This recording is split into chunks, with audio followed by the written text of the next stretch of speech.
சின்ன இடை நீயும் தொட்டு சீண்டுவதில் நாணம் விட்டு நான் ஒரு கிறக்கத்துல கதை படிக்கிற நேரம்.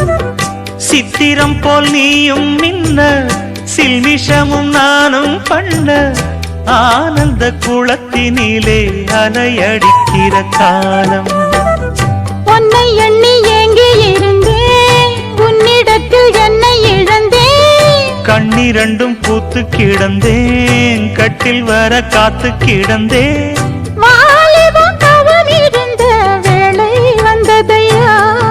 இள மனசு இனி உனத்தான் விடுமோ நடு சாமத்தில சாமந்திப்பூ ஆள சத்துது என் நெஞ்ச உசுப்புது. நல்ல ராத்திரியில் பூத்த